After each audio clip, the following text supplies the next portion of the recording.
Welcome to another interesting edition of Political Talk with Ubong Soro.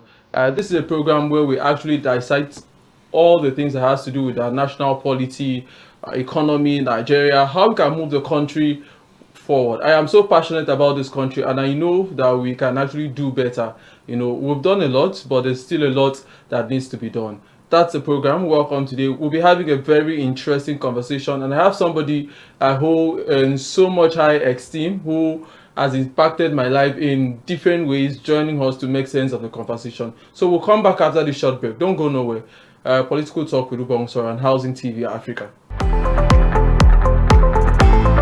Get credible and authentic housing news at your fingertips by downloading the Housing TV mobile app. You can also join the African International Housing Show live from across the globe through the Housing TV mobile app. The mobile app features live streaming and trending housing news. You can locate the AIHS venue via the app, network with AIHS seasoned speakers, and live chat with exhibitors.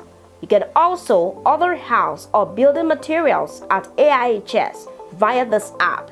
Download the Housing TV mobile app now from the App Store and Google Play Store. And don't forget to click on the notification button. Available for both iOS and Android users. Housing TV is also on Star Times, channel 149 decoder. All right, so today on the show, we want to be looking at a topic that is very crucial, and we're going to be talking about something that says the role of the media in promoting transparency and accountability in Cross River State. So I have joining me to make sense of this discussion the former NUJ chairman, Nigerian Union of Journalists chairman, Cross River State, a veteran journalist who's done so much work in journalism, and today he speaks for the people of Cross River as the chief press secretary to the governor. We're so happy to have you, Mr. Nsa Gill. It's been a long time I saw you. How are you? How is it speaking for the people of Cross River State? It's nice. Thank you for the opportunity to be heard and to be here with you. We thank God for the privilege to save a state, and it's been nice. That's how I can say it's been nice, and I thank God for the principle that I have as the governor of the state.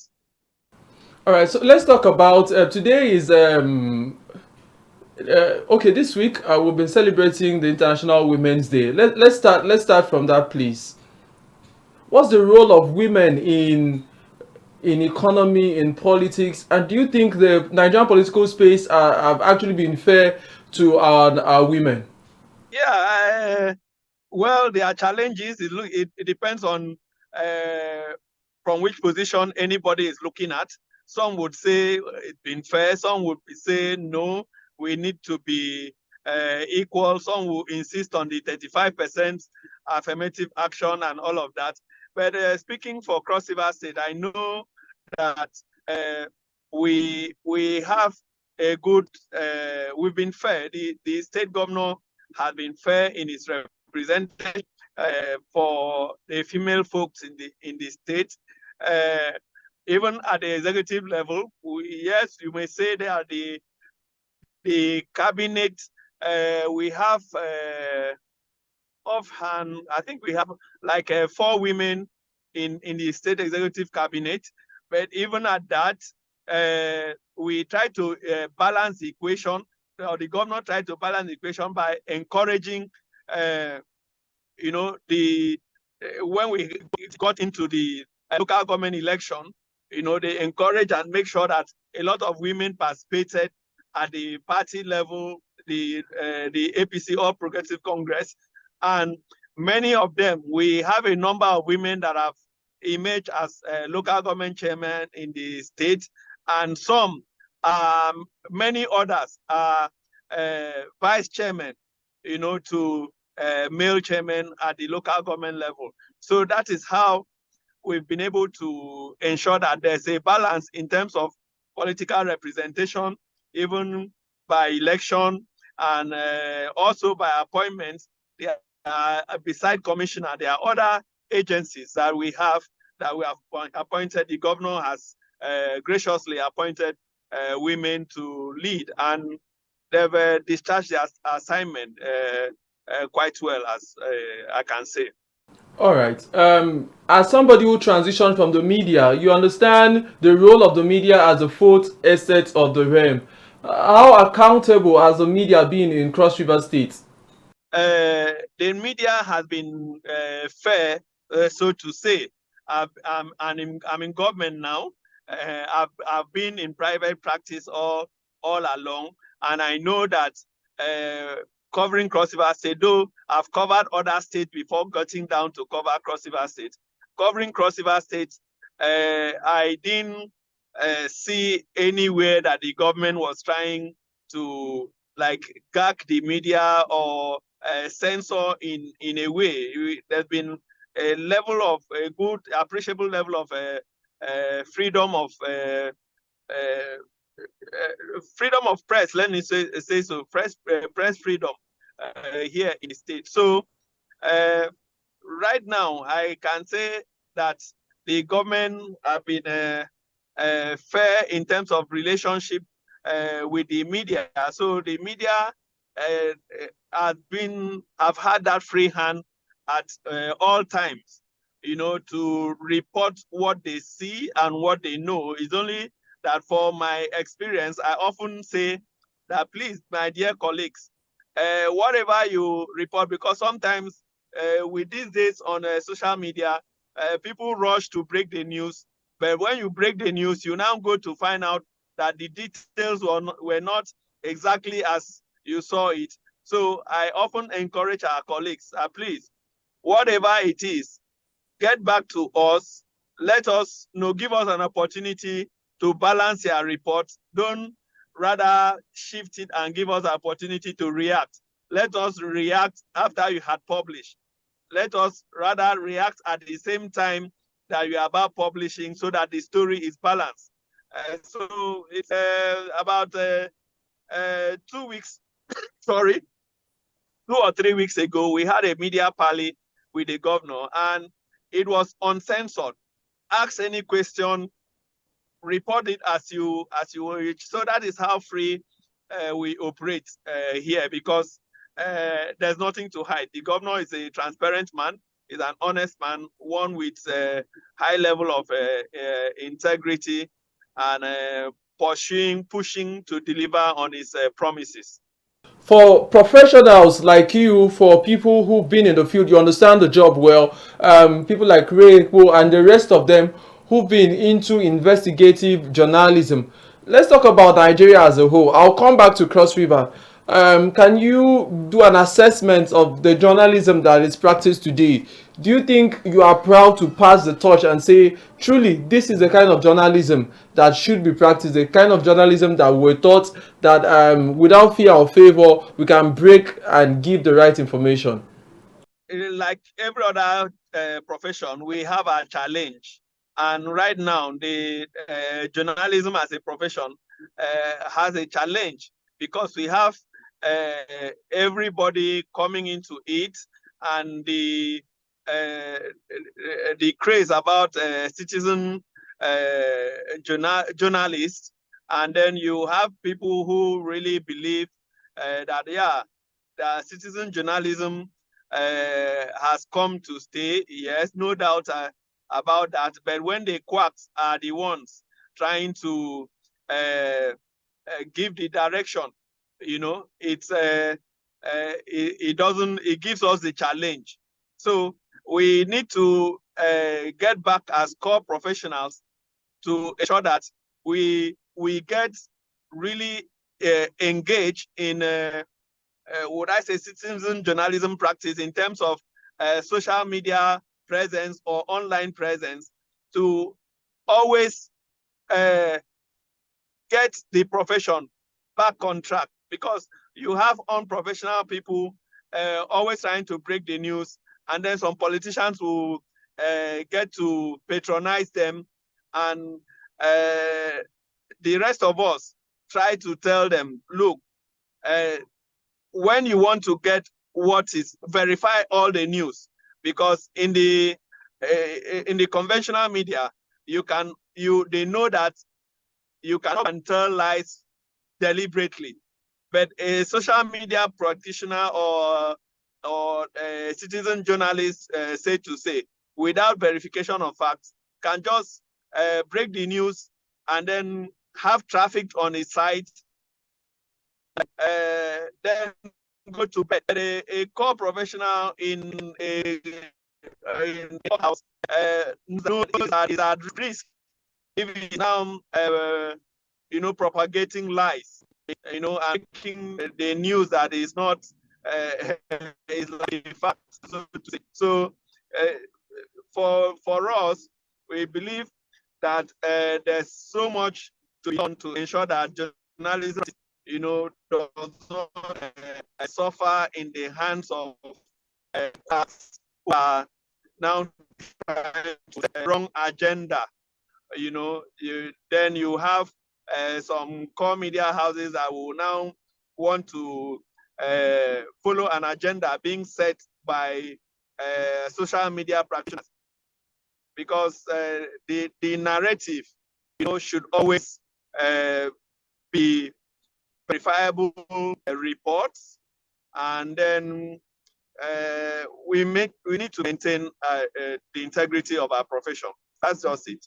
Truly, I remember those days we used to say that opinions are subjective, but facts are sacred.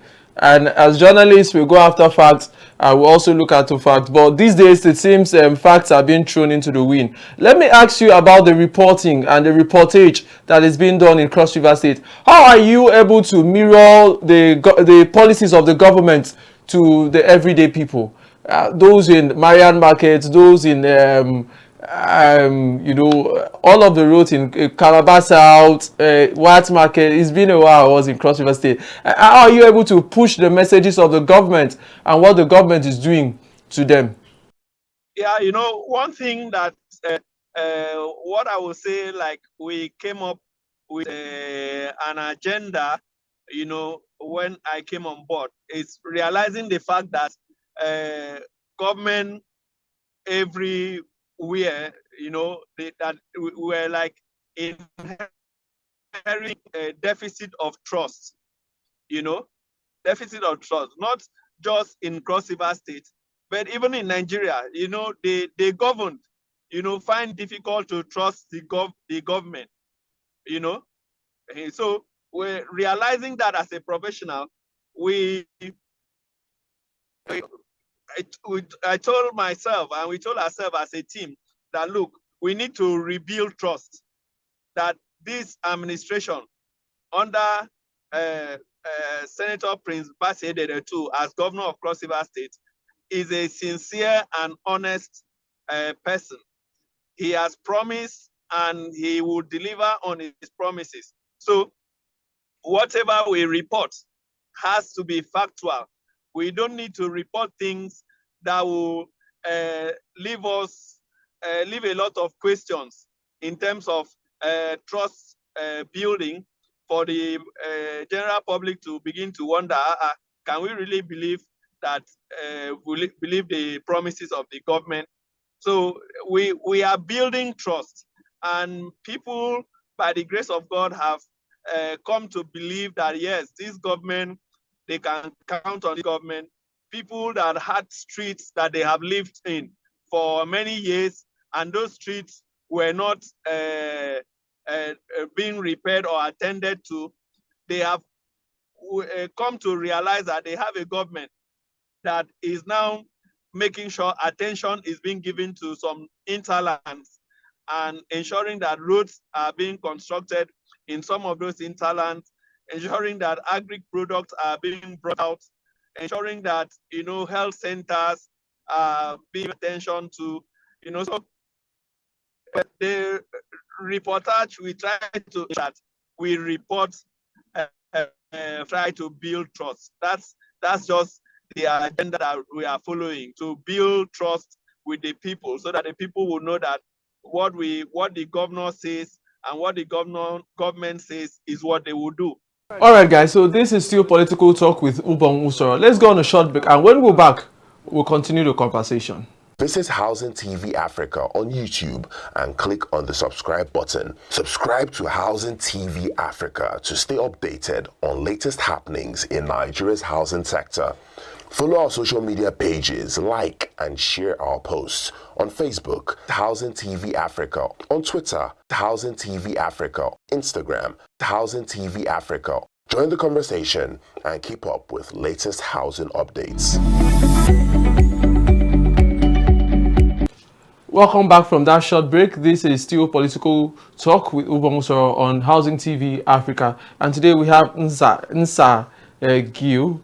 He's actually the Chief Press Secretary to the Governor of Cross River State, Governor Bassey too. As we're looking at the topic that says the role of media in promoting decency and promoting administration in Cross River State. So let's talk about some of the things your governor has done. What has Governor Otu done different from the other governors that we've had? Governor Ben Ayade, we've had different other governors in the state. What has he done different from Governor Lie Imoke and even Governor Donald Duke?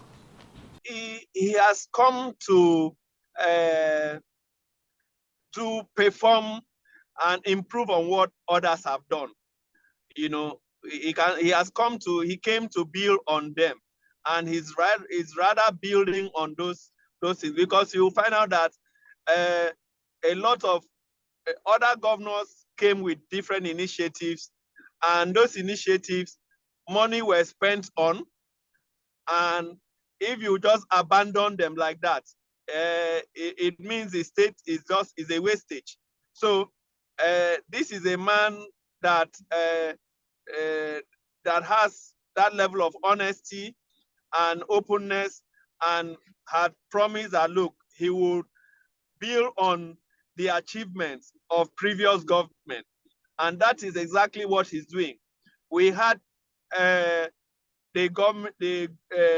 governor inheriting some challenges as concerning Tinapa. You know, he has worked towards that to ensure that he unbundled all the debt burdens that were pressing down Tinapa.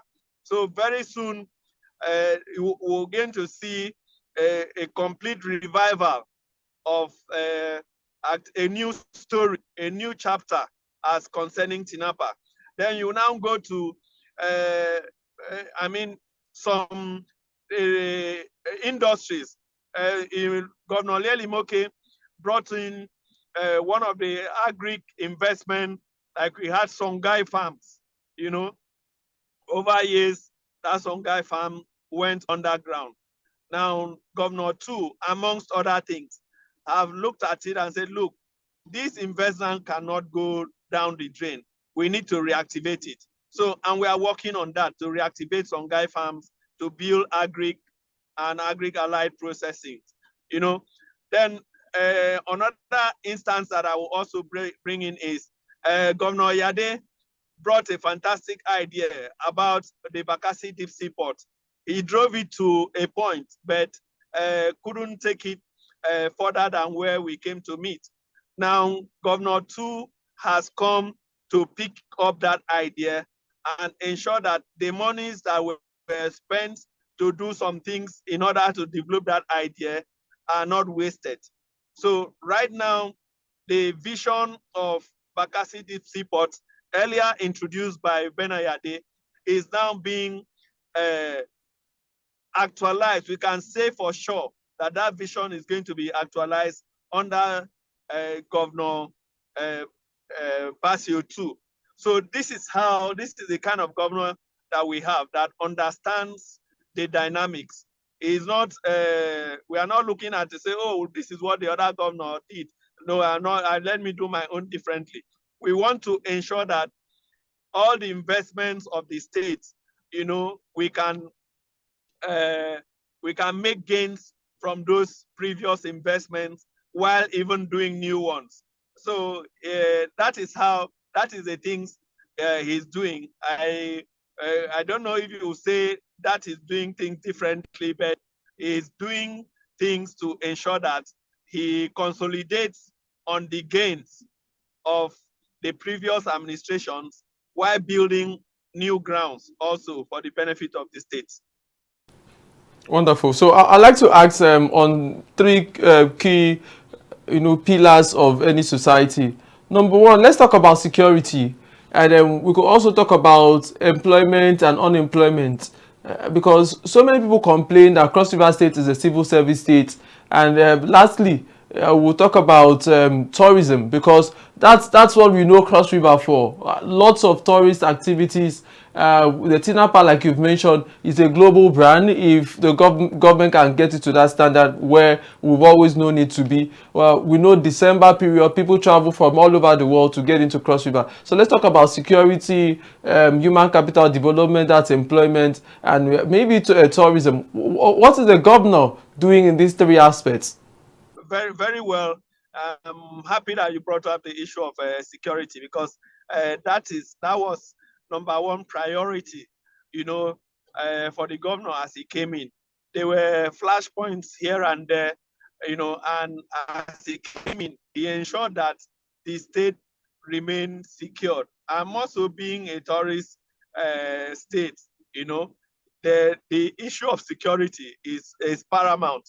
So if you know, like in the southern part of the state, you have Bassey, Akpabuyo, and in those areas, at a point, it was challenging when you had some militants operating freely in that area, and they had some other forces across the Niger Delta joining them to operate. But when Governor Tu came, he had to know that the issue of militancy, kidnapping, and all those vices around the Babuyo Bakassi area that was quite threatening has been addressed. A lot of people investment were moving out of those places, but right now, the situation is completely different. So, and recently, the governor launched a renewed security operation in the state called Operation Okwok, a joint security force called Operation Okwok. Okwok is an Efik language, for bee, for the fly, for bee, honey bee. So, and how it is when a bee bites you, when you get the bites of a bee, how uncomfortable you will be. So it's a warning to those unwanted criminals that if you do what is wrong, you will be beaten by the bee. But if you do what is right, you can hit the honey that comes from the bee. So that is it in terms of security. In terms of employment, recently the governor lifted an embargo on employment, and they've employed a number of persons that embargo has been in effect for over 20 years. They have not been employment. So he came in and ensured that there's employment into the state civil service, and ensure that there's a good reform that is going on in the state civil service. And that is that, even in terms of paying gratuity to civil servants, we inherited to retirees. We inherited backlog of it, and he put it in different phases. In the first phase, he has paid off about 10 billion naira in terms of gratuity to offset the outstanding gratuity to retirees. Pensions are being paid as I went due, salaries are not being owed, and then you get into the tourism part of the state, which that is an aspect of our economy. The governor has sustained the carnival and is improving on it, and the tourism calendar of the state is running quite well. And we are just recently, the governor approved a review of the 30 days annual festival. So everything is on course, and the governor is doing well to ensure that he makes Cross River better than it was. As a veteran, I'd like to ask this last question before I'll just allow you to say a few things.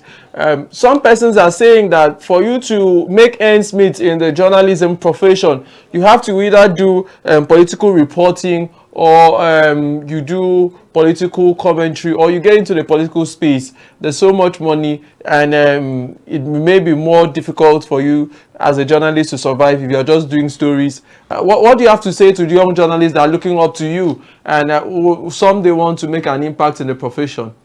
What I will say quickly is that it's building values, the value of honesty, the value of facts. It's very important, because somebody would always come back and know that, yes, I can trust this journalist to report factually, and this journalist has values. So you need to build values and maintain ethics of the profession. When you do that, I mean, the sky is your limit. Within the profession, you can grow. Even on the allied part, you can have yourself being lifted up to do something else elsewhere. But it's good to maintain values and build values. Thank you so much, Mr. Nsa Gill, the Chief Press Secretary to the Governor of Cross River State. After a long while, it's good to hear you, and we hope that when your governor is in Abuja, you pay us a visit at Housing TV Africa. Thank you very much. I can assure you that the governor is doing, not only, is also attending to the issue of housing as concerning Cross River State. So it's been a pleasure being with you. That's a conversation. That's a conversation we are going to have one of these days. What is Governor 2 doing about housing? But for now, we have to go. Thank you, people. That's our show for today. The show is Political Talk on Housing TV Africa, and I am your host, Ubong Usoro. Thank you so much.